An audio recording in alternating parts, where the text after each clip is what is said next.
Hola, muy buenos días a todos. Mi nombre es Jennifer García, psicólogo clínica y de la salud, especialista en terapia cognitiva conductual, eh, con 7 años de experiencia en el ámbito de la psicoterapia. Llevo 5 años trabajando con pacientes de cuidados paliativos y enfermedades crónicas.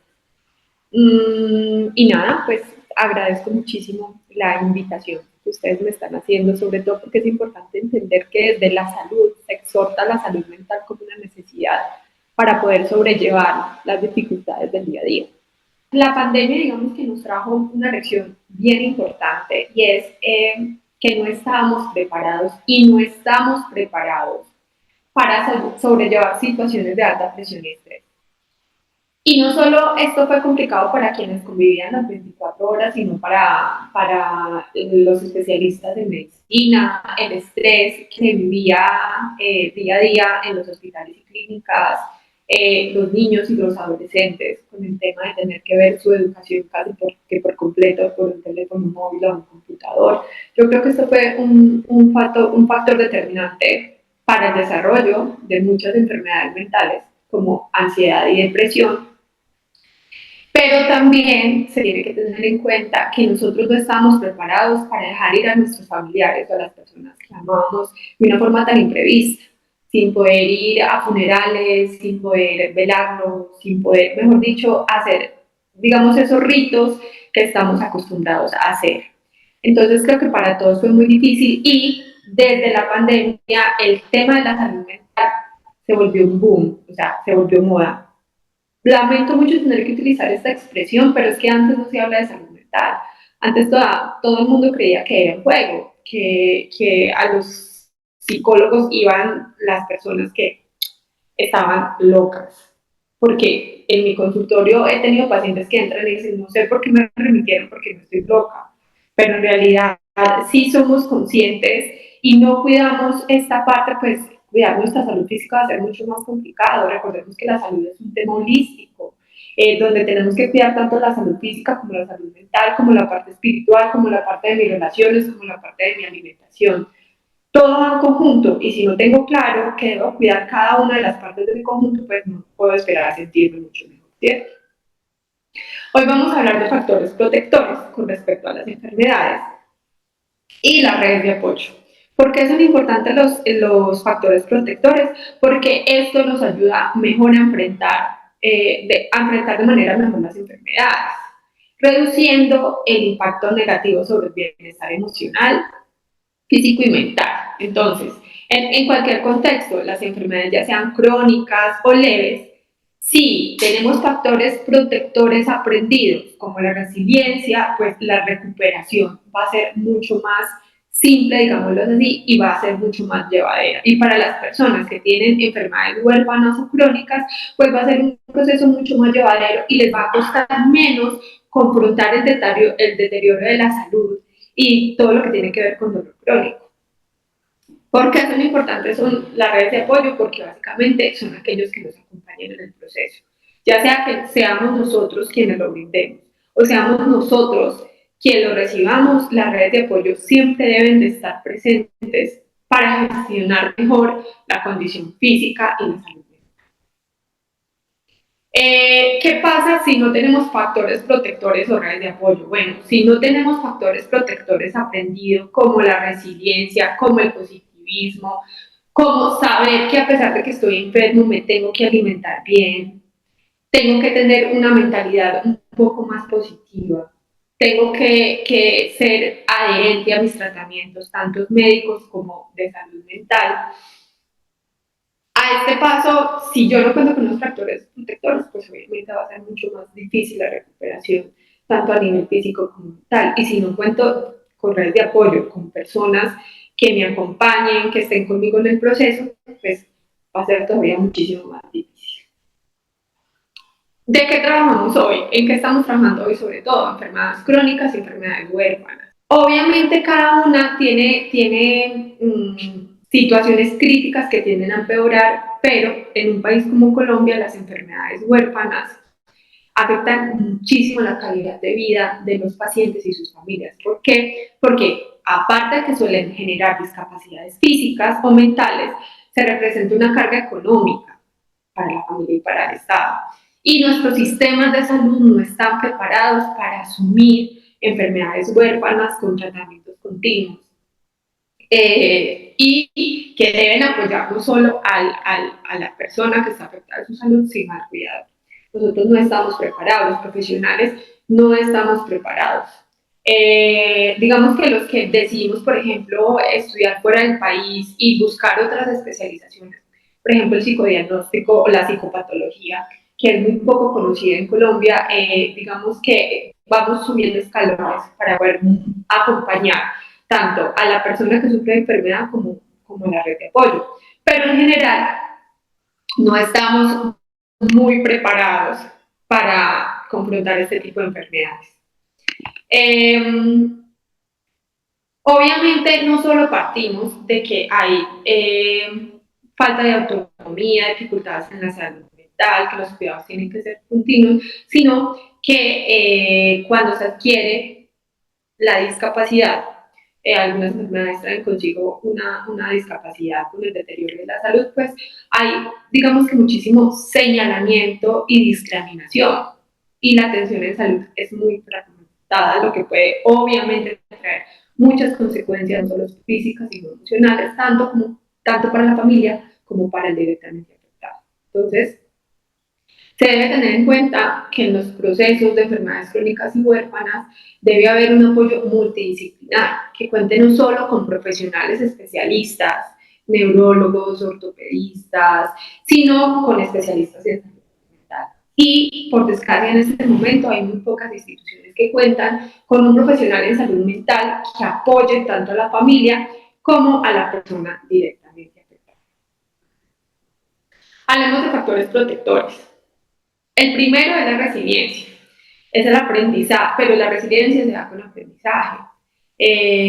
Tenemos que tener claros que es algo que viene muy intrínseco en la educación que nos ofrece. Entonces, obviamente es esa capacidad de seguir caminando, esa capacidad de seguir con los procesos, esa capacidad de tener fuerza, valentía, y es algo que generalmente se adquiere de nuestros cuidadores, de nuestra familia, pero que también se puede adquirir en un proceso psicoterapéutico. La resiliencia básicamente es la que nos da la fuerza para continuar. Es una palabra que se ha puesto muy, digamos, de moda, pero es una palabra que siempre ha existido. Los colombianos somos muy resilientes porque hemos sufrido de guerra y violencia desde años incontables, entonces somos muy resilientes, pero más allá de esto, la enfermedad es sumamente importante porque se adquiere una adherencia a los tratamientos. El apoyo social, no solo hablamos de la familia, de mi papá, de mi mamá, de mi esposo, de mis hijos, sino que también hablamos de la sociedad como tal, de mis vecinos, del personal del hospital, de las asociaciones a las que pertenezco, de las fundaciones a las que pertenezco, buscar ese apoyo social. ¿Qué pasa con las enfermedades crónicas que son manifestadas por muchísimo dolor y con las enfermedades huérfanas? Que las personas que sufren de este tipo de enfermedades tienden a aislarse demasiado. ¿Por qué? Porque hay una etiqueta, digamos, social que les genera mucha incomodidad y aparte de esto, pues se sienten como desplazados, no solo del sistema de salud, sino de la sociedad.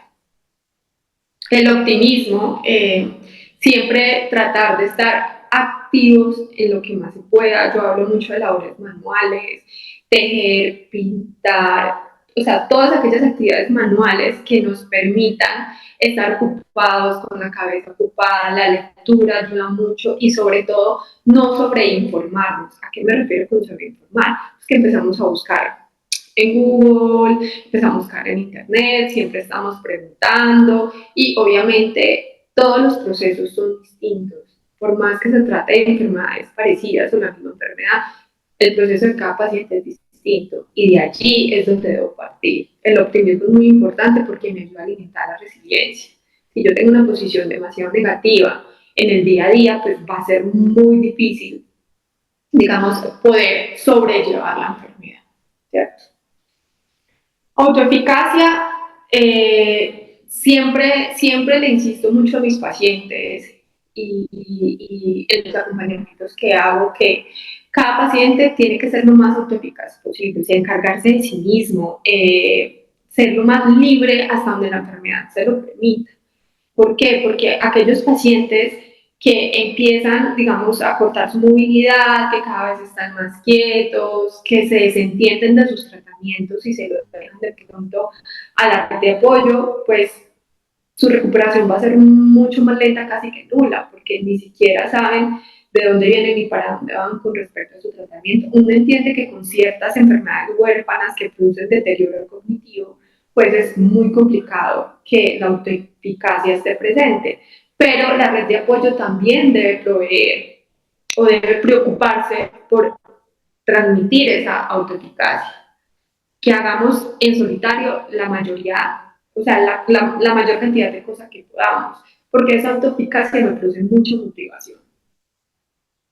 Esas estrategias de afrontamiento adaptativas, saber cómo confrontar cada proceso, tanto médico como en salud mental, tratar de modular mis emociones, eso es algo que se aprende mucho, pero es claramente un acompañamiento que debería hacerse desde el mismo sistema de salud, ayudar a mi paciente a que tenga estrategias de afrontamiento adaptativas, que sea positivo, que sepa modular su emocionalidad, que entienda de dónde vienen sus emociones y por qué actúan de cierta manera.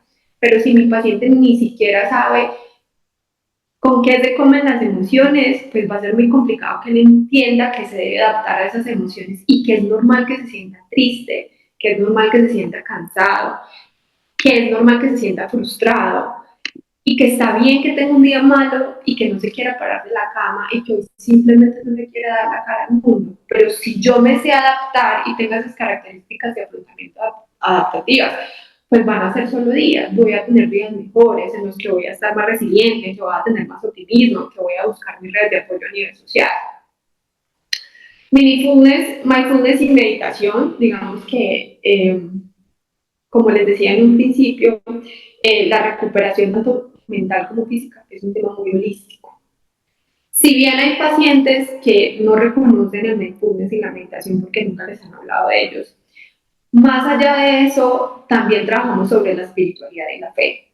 Entonces, ¿qué pasa? Bueno, aquellos que pueden entrar en la práctica de las meditaciones, de las relajaciones, de procesos de holoterapia, masajes, de todo este tipo de, digamos que de nueva ola que se adapta muy bien a la psicología, es fácil. Y si tienen a alguien que los acompañe, pues obviamente va a ser muy fácil empezar a adaptar y reconocer y entender que sirve. Pero aquellos pacientes que no, que son pacientes de edad más avanzada, es muy interesante trabajarles sobre la fe. No les voy a hablar de fe en qué, pero aquellos que oran, aquellos que rezan, aquellos que tienen fe en un ser supremo, cualquiera que sea, les ayuda mucho a transitar por la enfermedad física y mental.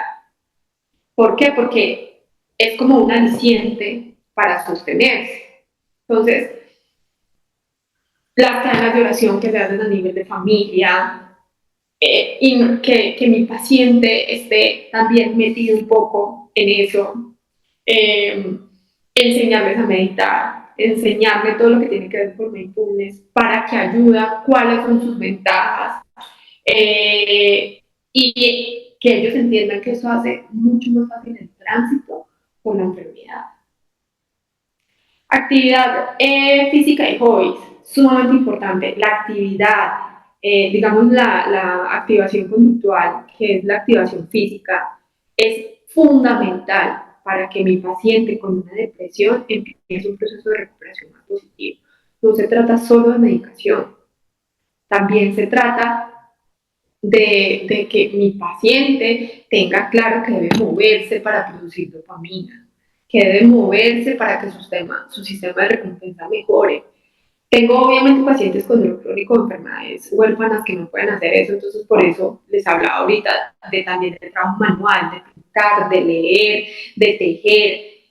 Y aquellos que todavía pueden adaptarse a un movimiento, pues hacer ejercicio, tener un hobby, porque eso les ayuda a mantener ese optimismo activado y también entra mucho en un proceso de apoyo social, porque generalmente cuando hacemos deporte, pues compartimos con otras personas. Pero la activación conductual es fundamental para que el paciente salga de sus procesos depresivos o los mejore, porque no estoy diciendo que solo es el ejercicio, muchos pacientes necesitan terapia, muchos pacientes necesitan medicación, otros no, pero sí es sumamente importante.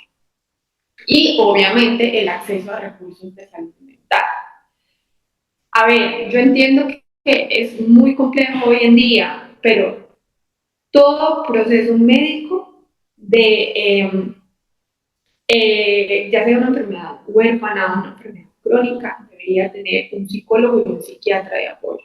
¿Por qué? Porque transitar por estas enfermedades es muy difícil, ver cómo se van perdiendo las capacidades o tener un dolor crónico que todos los días me atormenta, todo que no puedo manejar con medicación, que no puedo manejar con terapia. Entonces, por consiguiente, mi red de apoyo va a necesitar todavía más apoyo. Y no solo se ofrece apoyo a mi paciente o al paciente como tal, sino que se ofrece apoyo a su cuidado inmediato. Eh, Lastimosamente, pues digamos que hay muchos sistemas de salud que no cuentan con recursos para tener un psicólogo o un psiquiatra a la mano para atender a un paciente que está teniendo una crisis emocional, que está en comorbilidad con una enfermedad mental, ya sea depresión, ansiedad, estrés postraumático, eh, ataques de pánico. Entonces, yo creo que esto facilitaría mucho el tránsito por la enfermedad de cualquier tipo. Yo he tenido el placer y el gusto de trabajar con pacientes víctimas de accidentes laborales y enfermedades crónicas durante 5 años y he podido comprobar que el proceso por salud mental ayuda muchísimo, ayuda a fomentar esa resiliencia, ayuda a autodescubrirse de nuevo, empezar. Muchas veces cuando se trata, por ejemplo, de enfermedades crónicas, amputaciones, dolor crónico, hay que volverse a redescubrir y a volverse a plantear una vida, pero eso es algo que no tenemos claro porque nosotros estamos acostumbrados a vivir de una manera. Y tanto para su familia como para el paciente, volver a inventar una vida en la que pueda subsistir con mi dolor crónico, con mi enfermedad huérfana es sumamente difícil. Entonces, para eso necesitamos alguien que nos ayude. Y ahí entran los especialistas en salud mental. Y como les decía en un principio, no se trata solo de medicación, porque todo el mundo relaciona salud mental igual medicación. No, se trata de terapia, se trata de acompañamiento, se trata de una red social bien estructurada, se trata de una red médica bien estructurada. Digamos que las enfermedades huérfanas y las enfermedades crónicas tienen un gran impacto emocional y psicosocial en los afectados. Tanto sus familias como cuidadores requieren una atención bastante, digamos, dispuesta desde el sistema de salud que se complemente con un acompañamiento de salud mental. ¿Qué pasa con los cuidadores? Pues obviamente que se aíslan de la sociedad. No solo la persona que requiere atención se aísla sin el cuidador. Y muy pocos tienen un acceso a apoyo psicosocial, oportunidades laborales, educativas, inclusión social, sino que como que separa su vida y se dedican exclusivamente a aquella persona que está cuidando. Entonces es muy complejo porque poco a poco van desarrollando síntomas que se relacionen mucho con depresión, con ansiedad, y no tienen ni siquiera idea de qué se llama, por ejemplo, de qué es un trastorno del cuidado quemado, está relacionado con mucho estrés, con mucho cansancio y aparición de trastornos mentales. Y como no saben cómo manejarlo, ni saben cómo pedir ayuda, entonces estos síntomas cada vez le van a afectar más y obviamente va a haber una disyuntiva con respecto a ser un buen cuidador, pero a cuidar mi salud mental también. Te cuido, me cuidas. Si yo no me cuido, va a ser muy complicado poder cuidar a otros. ¿Qué pasa con las personas que desarrollan discapacidades? Pues obviamente enfrentan mucho aislamiento, mucha estigmatización y discriminación y tienen muy pocas oportunidades educativas, laborales. Entonces, obviamente hacer un buen tránsito por el tema de salud mental va a ser un apoyo muy grande porque vuelvo y les explico. Esto va a empezar como como a transformar su vida de una manera positiva para encontrar posibilidades. En terapia decimos que los terapeutas simplemente somos un faro. Nosotros simplemente damos la luz. En sí el paciente es el que encuentra la explicación, la razón o la manera de actuar, pero nosotros vamos acompañando ese tránsito para que el paciente sea mucho más fácil. Bueno, redes de apoyo. Pues, obviamente la primera red son la familia y amigos. Ahí generalmente se encuentra el cuidador. Los grupos de apoyo, fundaciones, como les decía, cooperativas, instituciones donde terapéuticas, tanto física como mental, profesionales de la salud, creo que es una de las redes de apoyo más importantes. Sin embargo, si no se hace equipo con la familia, es muy complejo. Organizaciones y asociaciones, apoyo en línea. Hay muchos grupos en línea que nos ayudan también a comprender cómo funciona la enfermedad, cómo me puedo asesorar, qué nuevos tratamientos hay. Servicios de asesoramiento y terapia, digamos, pues lastimosamente, como les decía anteriormente, no muchos pacientes pueden acceder a esto. Yo diría que la minoría pueden acceder, pero es sumamente importante. Los voluntariados en hospitales, por ejemplo, y claramente los cuidadores. ¿Qué pasa si una red de apoyo de estas falla? Pues obviamente va a ser muy difícil para el paciente poder trabajar en su proceso de aceptación y su proceso de resiliencia. Para los pacientes, por ejemplo, que empiezan a desarrollar una enfermedad huérfana o crónica y han sido perfectamente funcionales, obviamente es muy traumático tener que empezar a generar dependencia de otros. Y por eso las redes de apoyo debería ser así: familia, amigos, grupos de apoyo, profesionales de salud, voluntariados, cuidadores, servicios de asesoramiento y terapia, para que cada uno pueda poner su granito de arena y mejorar la calidad de vida del paciente. Lastimosamente, en ocasiones hay redes de apoyo inexistentes o se trata de un cuidador.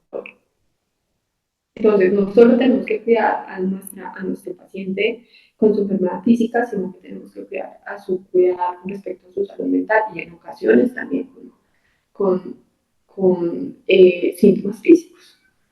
Entonces, las redes de apoyo deben estar muy nutridas para que el paciente pueda adaptarse mejor a sus características de vida, a sus nuevas características de vida, en el caso de que sea una enfermedad recientemente adquirida. Recordemos, vamos a hablar de enfermedad y salud mental. Muchas personas creen que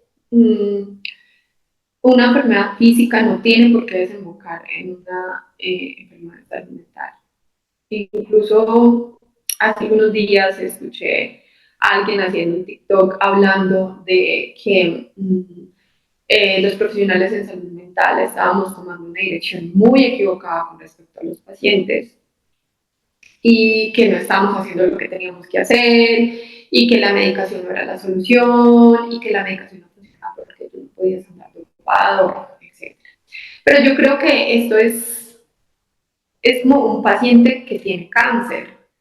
No porque tú y yo o porque dos pacientes tengan el mismo cáncer, para los dos va a funcionar lo mismo. Para algunos puede que funcione una medicación, para otros no. Entonces tenemos que entender que cada uno de nuestros pacientes es una historia distinta a la que tenemos que adaptar muchos de los tratamientos actuales, sí, pero debería ser, digamos, un estudio más humano con respecto al paciente. La enfermedad mental y física van muy ligadas y son bidireccionales. Yo conozco pacientes que empiezan a presentar una enfermedad mental, digamos depresión, y empiezan a sufrir de la presión, empiezan a sufrir de diabetes, empiezan a sufrir del corazón, y uno dice, pero ¿qué hora? Porque es bidireccional. Porque obviamente mi cuerpo tiene que somatizar o expresar de alguna manera lo que está aquí.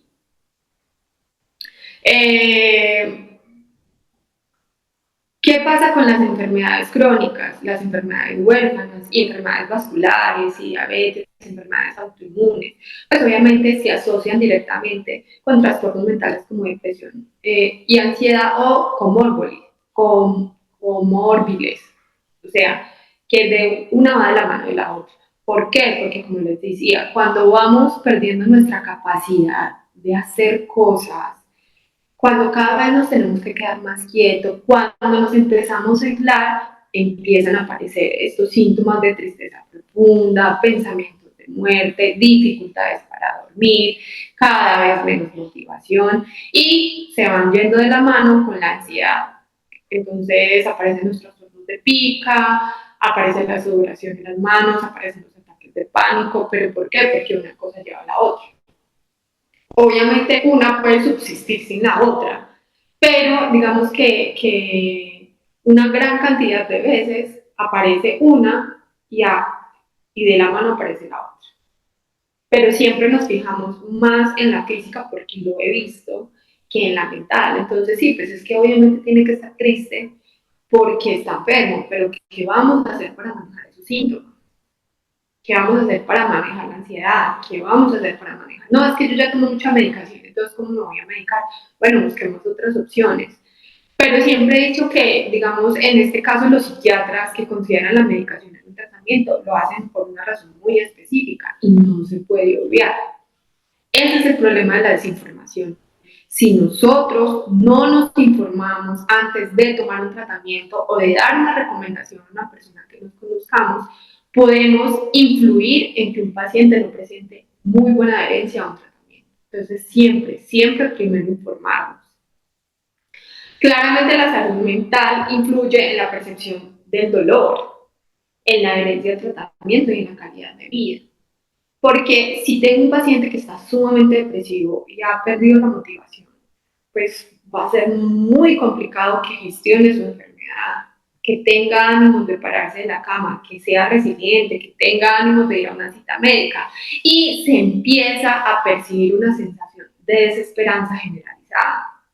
Entonces ya el paciente cada vez tiene menos esperanza, cada vez se retrae más, cada vez se aísla más. ¿Por qué? Porque obviamente viene acompañado de pensamientos, por ejemplo, de sensaciones de profunda tristeza o de necesidad de aislarse cada vez más y simplemente llegan a un punto en que no se vuelven a parar de la cama. Entonces, ¿pero qué pasó? Pues obviamente fue que no le prestó mucha atención a esa salud mental y el paciente cada vez se fue aislando un poco más. ¿Qué pasa con una salud mental deteriorada? Pues que me impide gestionar a nivel físico y puede empeorar mi diagnóstico. ¿Por qué? Porque entre más estrés y entre más síntomas depresivos vayan apareciendo, el dolor va a ir empeorando. Uno va de la otra. Digamos que obviamente viene, o sea, viene acompañado de la adaptación al medicamento, no solo los medicamentos para la salud física, sino en el caso que sea medicado. Pero hablemos, por ejemplo, de un paciente que tiene un trastorno de ansiedad generalizado y se le dificulta dormir. Y aparte de todo, tiene dolor crónico. ¿Cómo puede ser un paciente de esos funcional? Si yo no le logro manejar la ansiedad, menos voy a poder gestionar el dolor.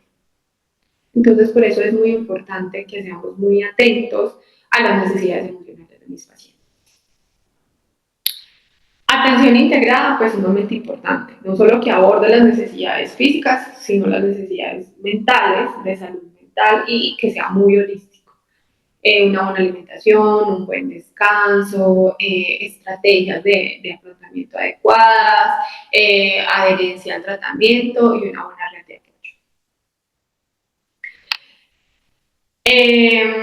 ¿Qué pasa también? Se puede incluir el apoyo psicológico, que como les he dicho es sumamente importante, acompañado de terapia farmacológica para tratar los trastornos mentales. Y de la mano de eso, pues va la promoción de los estilos de vida saludables, como les digo, activación física, hobbies, tareas en casa. Nosotros creemos que porque un paciente de nosotros o porque un paciente va perdiendo de pronto sus actitudes cognitivas, sus capacidades cognitivas, no le podemos poner tareas. Entre más útil se sienta, más se va a retardar su proceso cognitivo. Entonces, que el paciente nos ayude en de casa, que siempre esté como muy muy conectado a su familia y a lo que sucede en casa, no aislar a mi paciente, porque es que si aíslo a mi persona enferma, obviamente cada vez se va a desconectar más de la realidad y lo que nosotros necesitamos es mantener nuestro paciente lo más conectado a la realidad que podemos para que pueda confrontar su tránsito y para que no sea tan mal. Manejo emocional del paciente. Muchas veces nosotros como cuidadores no tenemos ni idea cómo asumir la enfermedad de mi esposo, de mi mamá, de mi hermano, de mi hijo y no entendemos que el manejo emocional es fundamental en la salud y el bienestar. Primero que todo, la escucha activa. Yo suelo decirle mucho a mis pacientes, los demás se van a acostumbrar al dolor que tú sientes, pero tú nunca. Tú como paciente nunca te vas a acostumbrar a tener un dolor crónico o a que tu movilidad se vaya reduciendo. Entonces es muy importante que como cuidador o como profesional de la salud siempre tenga una escucha activa para mi paciente. ¿Cómo se siente? ¿Cómo está sobrellevando los cambios en su vida? ¿Se está adaptando bien a esos cambios o no? ¿Cómo le podemos ayudar? Comunicación clara. Yo nunca he estado de acuerdo y me perdona el personal médico que haya en este momento acá, de negarle al paciente la verdad sobre su enfermedad o sobre las secuelas de su enfermedad. Uno tiene como profesional de la salud que ser honesto y claro con mi paciente para que él sepa a qué se va a enfrentar y que los síntomas que vayan apareciendo no le caigan por sorpresa. Pero si yo todo el tiempo estoy de acuerdo con la familia, que claramente es muy respetable, de ocultarle la sintomatología y las secuelas a mi paciente, pues no esperemos que nuestro paciente no entre en un proceso depresivo porque cada vez va perdiendo más la movilidad, el habla o sus capacidades cognitivas. Entonces, seamos siempre muy claros en cómo se van a suministrar los tratamientos, en por qué se tiene que suministrar así, en cuáles son las consecuencias si no se suministran, cuáles son las secuelas y cómo va a ir empeorando su salud en el caso de que esto sea lo que vaya a suceder. La relación de confianza va de la mano de una escucha activa y de una comunicación clara. Si yo quiero que mi paciente o que mi familiar confíe en mí, pues yo le tengo que entregar esa confianza también. Ser lo más honesto posible, siempre. Yo digo, por dolorosa que sea la noticia o lo que le tenemos que contar a nuestro familiar, a nuestro paciente, es mejor hacerlo. Porque esto va a fomentar una relación de confianza. Educación emocional, claramente lo que les he explicado, explicarle por qué aparecen ciertas emociones, explicarle que es normal que aparezcan y también cómo las podemos manejar. Apoyo psicológico, ya habíamos hablado de esto, siempre tener un psicólogo y un psiquiatra de cabecera. Sé que es muy complicado, pero la mayoría, digamos, de veces en Colombia cuentan con estas opciones. Son procesos muy retardados, pero digamos que el hecho que por lo menos puedan acceder a un psiquiatra nos puede ayudar mucho a entender cómo está funcionando nuestro paciente a nivel funcional. Fomentar la autonomía, que nuestro paciente sea lo más autónomo posible hasta el final. Si se puede bañar solo, que se bañe solo, si puede comer solo, que coma solo, si puede vestirse solo, que lo haga. O sea, no le cortemos autonomía porque esto le va a aportar vitalidad y va a generar cada vez más desmotivación en el paciente. Entre menos cosas pueda hacer, pues obviamente el paciente cada vez se va a sentir más triste. Yo escucho mucho discursos de pacientes que dicen es que ya no sirvo para nada, es que yo ya no puedo hacer nada, es que yo ya no puedo trabajar, entonces yo ya no le sirvo a mi familia y es mejor morirme. Claro, pero que es un paciente que se tiene completamente retraído, metido en una habitación, porque o nos da miedo o preferimos que no nos ayude porque cada vez pierde más la capacidad. No, fomentemos la autonomía en los pacientes y nosotros como cuidadores, pues en quien cuidamos, que hasta el final haga todo lo que pueda hacer en solitario. Es sumamente importante. Involucrar al paciente en todo el proceso. Desde la medicación hasta por qué se la debe tomar así, hasta por qué tiene que ser esta medicación, hasta por qué tenemos que ir a esta cita médica, qué opina de su tratamiento y también su proceso de salud mental. Si no me siento bien, listo, vamos a pedir una cita de psicología, vamos a pedir una cita de psiquiatría, ¿estás de acuerdo? ¿Quiere que vayamos?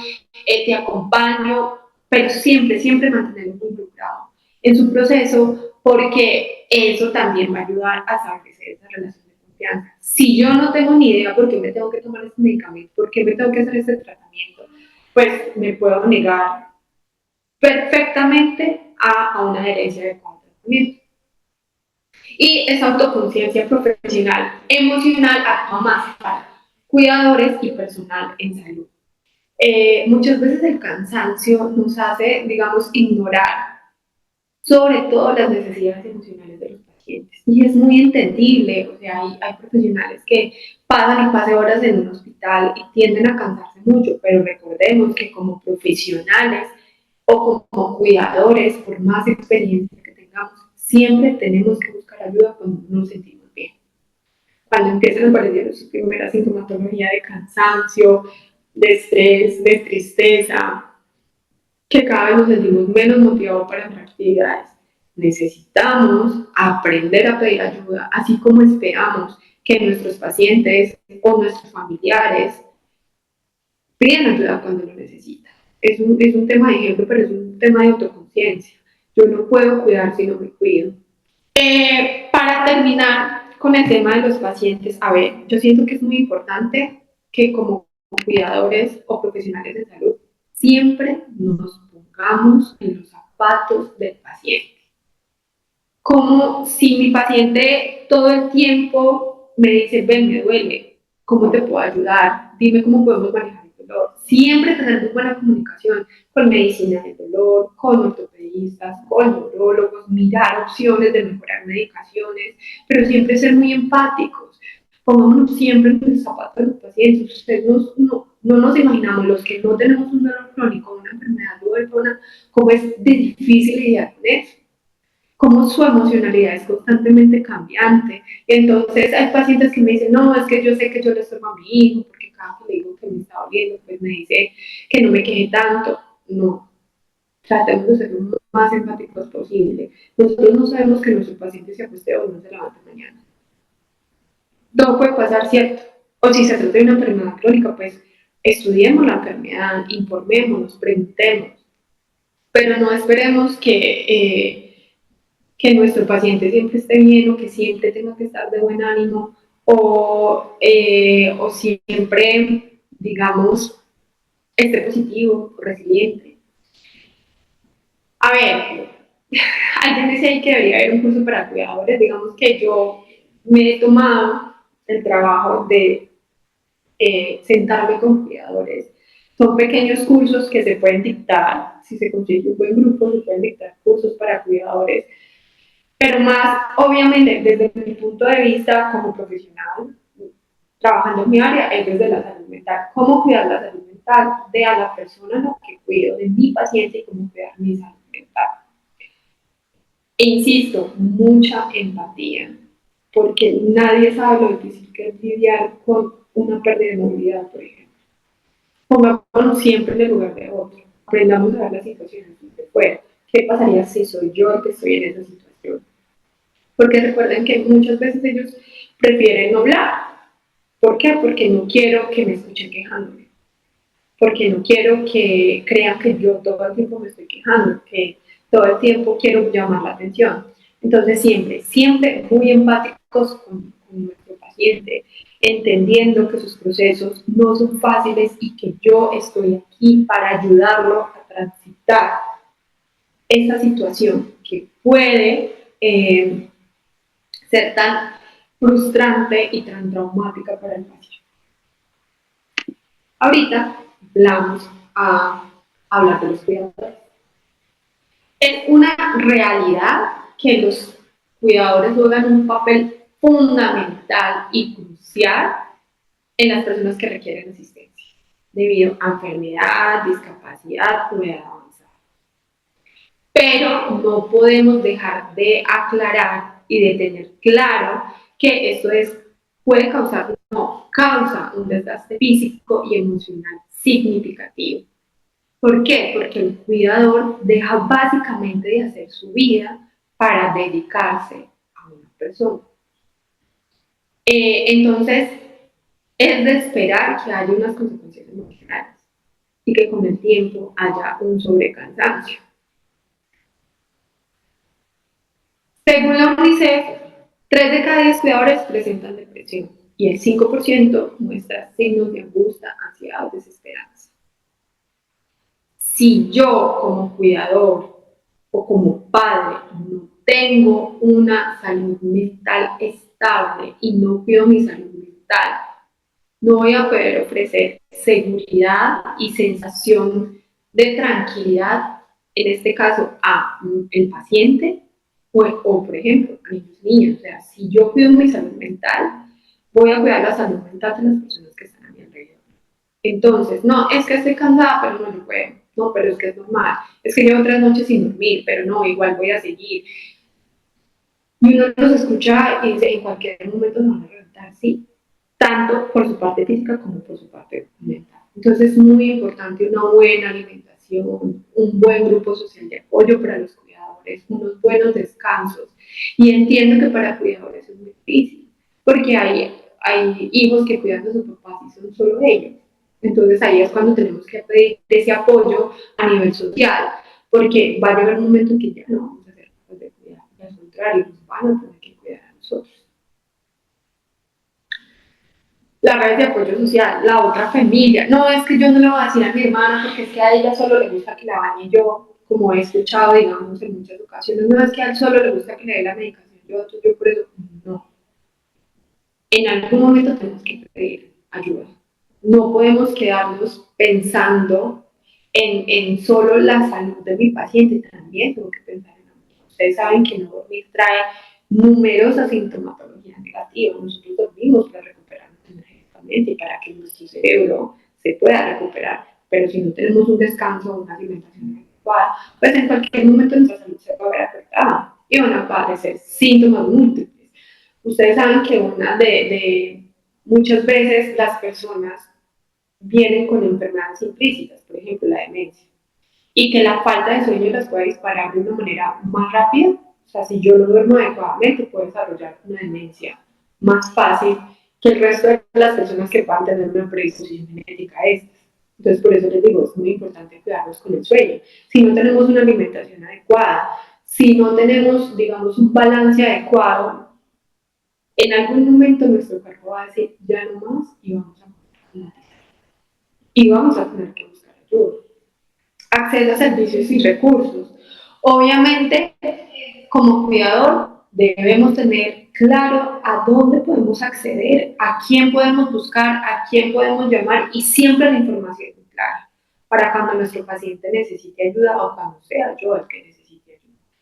Pero ojalá, yo sé que es muy difícil, sobre todo en Latinoamérica, pero ojalá todos tuviéramos la opción de tener un muy buen acceso a servicios y a recursos, no solo médicos, sino de salud mental. Formación y educación, pues obviamente, primero, informarme muy bien sobre el estado de salud de mi paciente y aprender a ser un cuidador, porque yo puedo ser un cuidador simplemente porque me mueve el corazón, porque amo a mi mamá, pero hay cosas que debemos aprender. Y para eso existen numerosos cursos y capacitaciones, incluso gratuitos. La OMS creo que, en la página de la OMS creo que se ofrecen algunos, el SENA ofrece otros, hay universidades que los ofrecen de manera gratuita, fundaciones, instituciones, entonces siempre debe prevalecer la información, la educación y el conocimiento. Reconocer mis propios límites, aprender a decir definitivamente yo no puedo más, no me siento bien, no estoy tranquilo, me siento muy cansado y poner límites. ¿Por qué? Porque si nosotros no ponemos el límite, nuestro cuerpo y nuestra mente lo va a poner por nosotros. Un correcto trabajo, un balance de trabajo y vida. Bueno, hay cuidadores que solo se dedican a ser cuidadores, pero aquellos que lo tienen como un trabajo, que van, que son enfermeros o enfermeras, pues deben buscar ese balance, buscar unos correctos espacios para sobrellevar su vida, sus hijos, su esposo, su familia y también tener un adecuado balance con el trabajo. Espiritualidad, el sentido de propósito, como les digo, no se trata de ninguna creencia en particular, porque yo no vengo a hablarles acá de eso, pero que siempre tengan muy claro que tener esa base de fe y de creencias espirituales es sumamente importante y tener un sentido de propósito, ¿Por qué hago esto? ¿Para qué lo hago? ¿Por qué me siento bien haciendo? Porque si no tenemos un sentido de propósito, pues obviamente nos vamos a agotar mucho más rápido. Recuerden que la motivación es sumamente importante porque aumenta nuestro sistema de recompensa y activa la dopamina. Si yo tengo un sentido de propósito para cualquier cosa que hagas en la vida, va a ser mucho más fácil llevarlo a cabo. Buena comunicación, como les había dicho, con los profesionales de salud y con nuestros pacientes. Siempre desde la honestidad, desde la claridad y desde mi sentir como cuidador. Porque yo le digo mucho a mis pacientes, recuerden que ustedes también tienen derecho a expresar desacuerdos desde la parte profesional, de una manera adecuada, pero tienen derecho. Así como tienen deberes como pacientes, también tienen derecho como pacientes y como cuidadores. Y la flexibilidad y la adaptabilidad, que puede llegar a ser muy compleja, porque recuerden que no trabajamos con nuestro propósito, sino para el propósito de alguien más. Entonces, esa flexibilidad es muy difícil encontrarla, pero siempre tratar de ser muy flexible con respecto a las recomendaciones, a los conocimientos, a la ayuda social y al apoyo médico que se nos.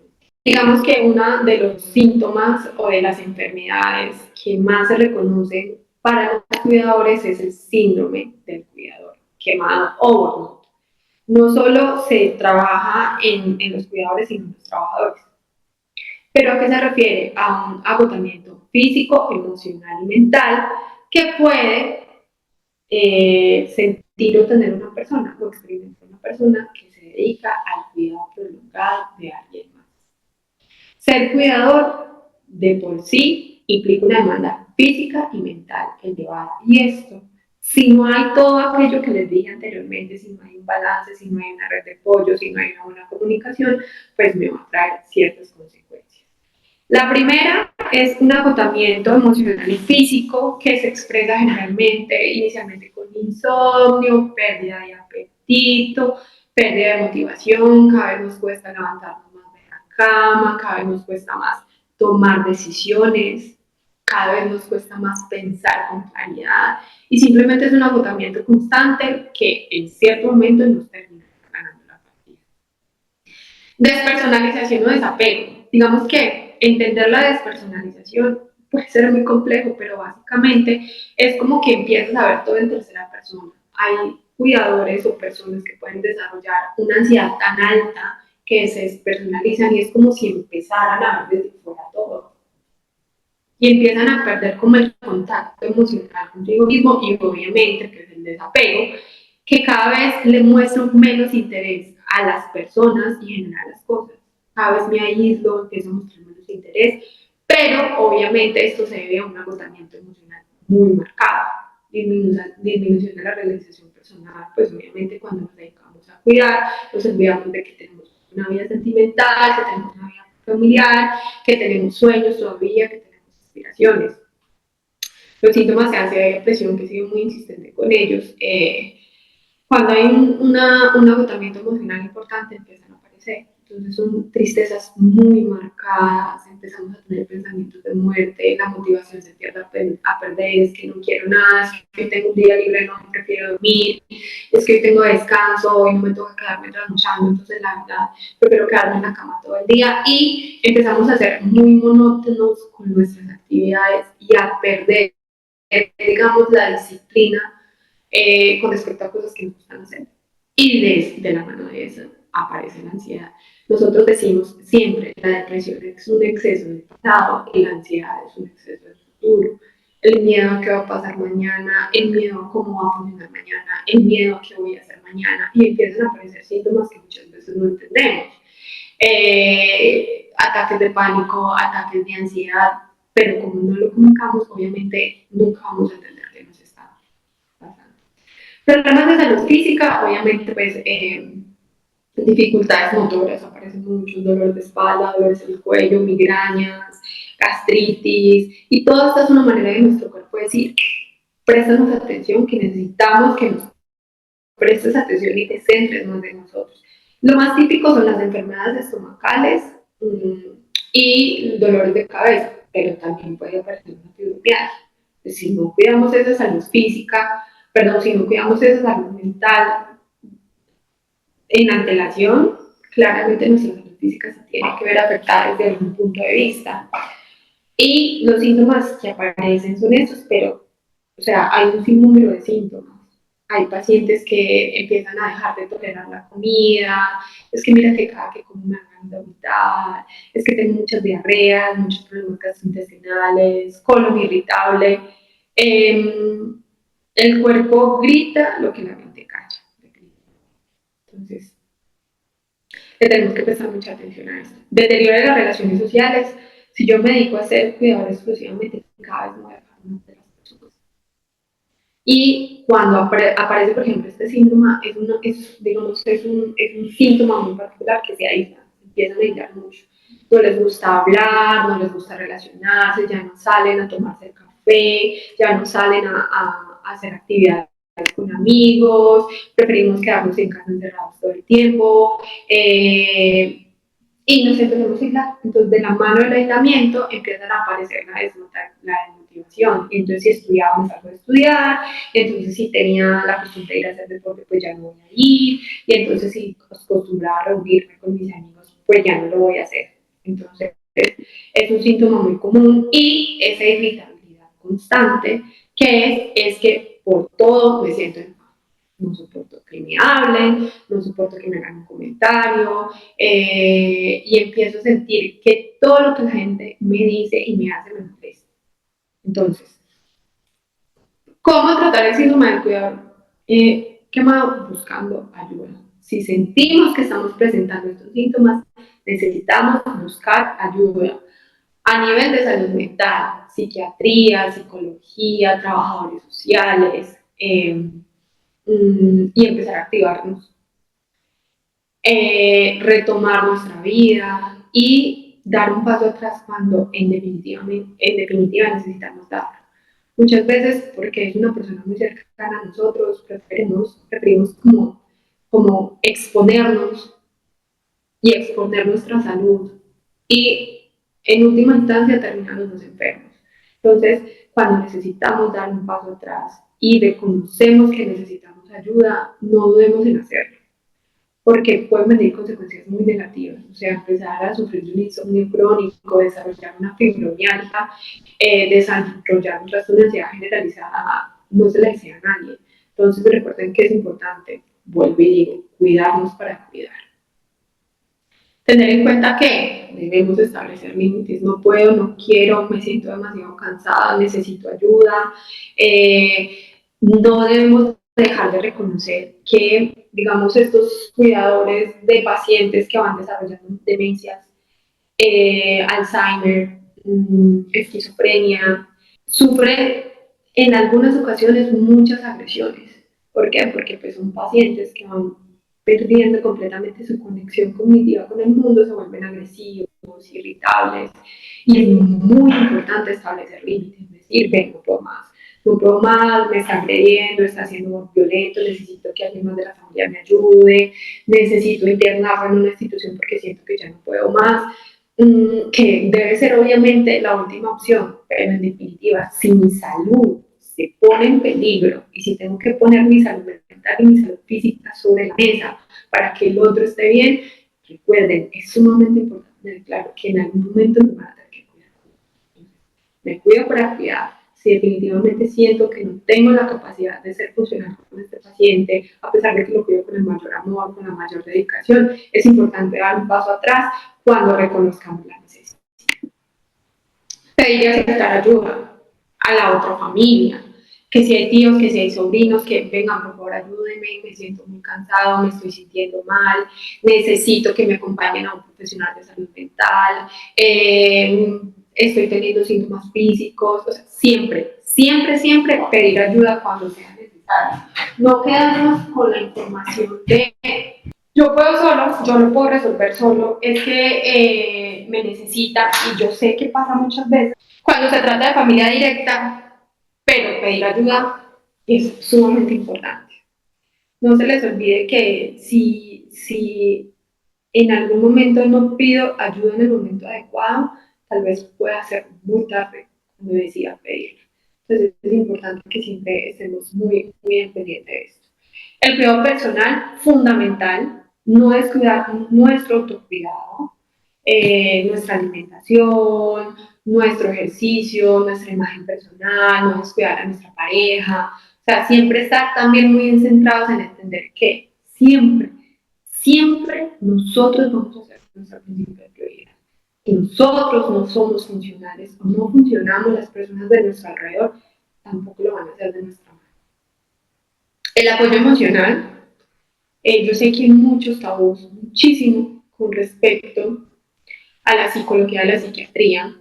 Las personas que tienen mucho miedo a la medicación, y lo entiendo, como profesional de salud mental, lo entiendo, y tienen mucha desconfianza a los psicólogos. No, es que yo no le voy a contar mi vida a alguien que no conozco, no, es que yo prefiero quedarme callado, no, es que qué pereza ir allá a que me echen cantaleta, a que me digan lo que yo sé que tengo que hacer. Hay muchísimos tabús y es increíble que después de pandemia y en esta era todavía nos etiqueten a los profesionales de salud mental como que atendemos locos, pero en realidad que es un loco. Yo muchas veces los confundo y que es un loco. Nosotros estamos para ayudar, para entender, para acompañar. Tengan siempre eso claro, nosotros nunca nos vamos a sentar como jueces, porque no somos jueces de nadie, nosotros estamos para ayudar a entender todo esto que ya les expliqué, porque muchas veces yo no tengo la capacidad de incluso entenderme a mí mismo, y nosotros estamos para darles esa luz en el camino. Con respecto a la medicación, hay muchos tabúes, muchísimos, que es que me vuelvo adicta, que es que si tomo esa medicación me voy a quedar adicta toda la vida, que es que voy a quedar como un zombie. No, por eso les digo, infórmense, investiguen, no se queden con lo que escuchan en YouTube, en TikTok, en Instagram, que uno ve publicaciones o personas diciendo, no, es que la medicación nos vuelve un zombie. No, antes de sacar cualquier conclusión, infórmense, investiguen y busquen a las personas adecuadas. Porque mi vecina puede tener muy buena atención, pero no puede tener ni idea de salud mental, ni cómo funciona un proceso psiquiátrico, ni cómo funciona una trazodona, cómo funciona un antidepresivo, cómo funciona una proxetina. No tienen ni idea. Entonces, si yo me informo, va a ser más fácil para mí tomar una decisión, pero con conciencia, no en base a los tabús que tiene la sociedad con respecto a la salud mental. Bueno, eso es todo. Muchísimas gracias. De verdad, para mí es maravilloso poder hablar de este tema porque lo amo, lo amo. Eh, Cuidar, digamos que es la mejor misión de vida que los seres humanos podemos tener. Mm, y acompañar a quien cuida puede resultar con un aprendizaje enorme. Como les digo, siempre desde la empatía con los demás y con nosotros mismos, siempre entendiendo que los demás nos necesitan, pero que nosotros nos necesitamos a